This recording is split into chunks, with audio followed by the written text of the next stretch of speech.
you doing, nerd? I'm studying for my statistics exam. It's so hard. Well, I have a really easy way to help you. I've heard a gum improves memory. Gum? No, that's stupid.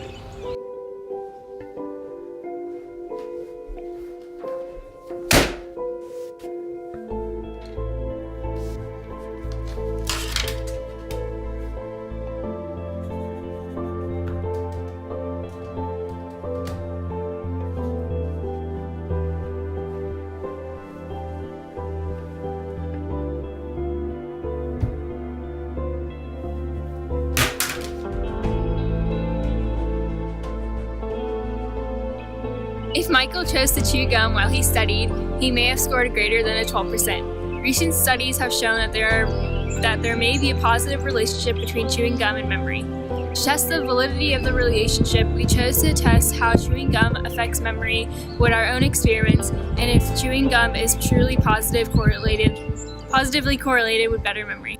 In order to test the effects of gum on memory, we conducted a randomized experiment and tested the changes in memory with a randomized online matching memory game. Before explaining the procedure for conducting this experiment, it is necessary to explain the matching memory game used to test the changes in memory. The matching memory game had 10 different pairs of random pictures on the screen, and at the start of the game, all the pictures were visible for the student for 2 seconds. After this initial 2 seconds, the pictures were turned over and the student was then allowed to pick pictures in pairs of 2. If the 2 cards matched, the pair would turn over permanently, and if they didn't match, both chosen pictures would turn back over. And the goal of the student is to pick the 10 different pairs of pictures in as few tries as possible. Our samples, because it was an experiment, was selected by setting up a table outside the cafeteria during web and asking random students to be part of our experiment. To make the experiment randomized, for each student, we began by flipping a quarter to determine whether he/she would chew gum before the first trial or second trial. Where heads meant that the student would start by chewing gum, and tails meant that the student would chew gum for the second trial. Here we have 2 graphs, a histogram on the left and a box plot on the right. Both graphs indicate that chewing gum does help improve memory. The histogram shows that the majority of the differences are greater than 0, which indicates that gum does have an effect on memory. And the box plot shows that the middle 50% of the data is between 0 and 2, which further indicates that gum does seem to improve memory. To really question this, we'll now construct a confidence interval and conduct a hypothesis test. We will be using a one-sample t-test with a paired difference in mean to test if gum helps memory by seeing if the number of tries to complete the game decreases. Our null hypothesis is that the mean number of tries with no gum minus the mean number of tries with gum is equal to 0. The alternative hypothesis is that the mean number of tries with no gum minus the mean number of tries with gum is greater than 0. Our alpha is 0.05. Before we proceed, we will need to check the conditions are met. For independence, 30 times 10 is 300, and 30 students is less than 10% of the total population of Walton High School students.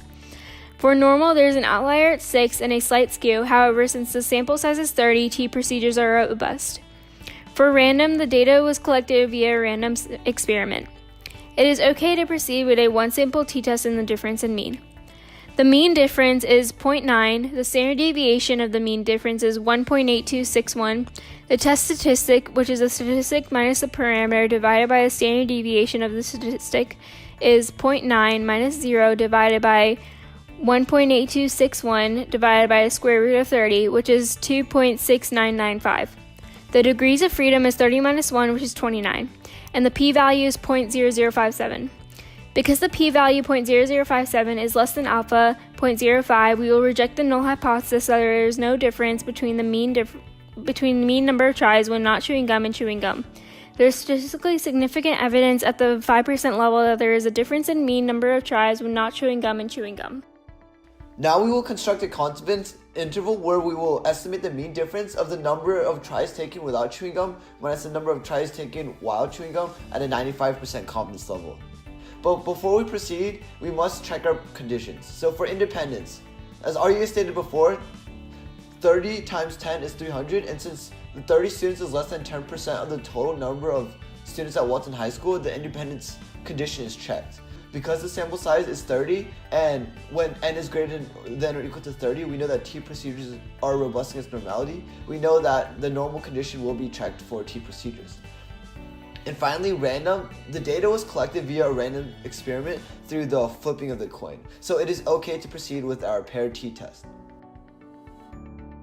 Mean was 0.9000, standard deviation was 1.8261. Our degrees of freedom was n minus 1, or 30 minus 1 equals 29. And through our t-distribution chart, we find that our t-star value equals 2.045.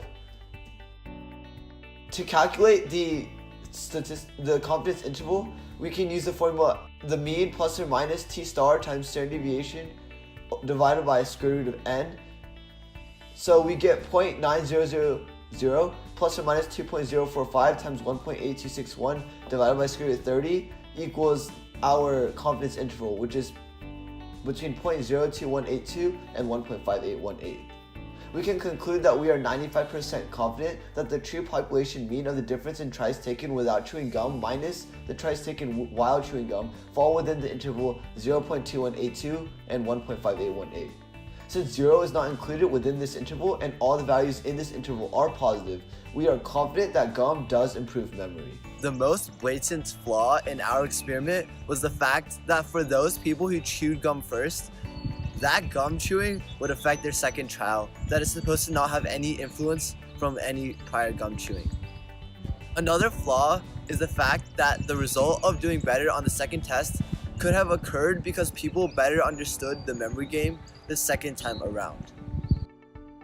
To summarize, through our box plot, histogram, confidence interval, and hypothesis testing, chewing gum does improve memory. So next time you study, try chewing gum and you may do better on the exam.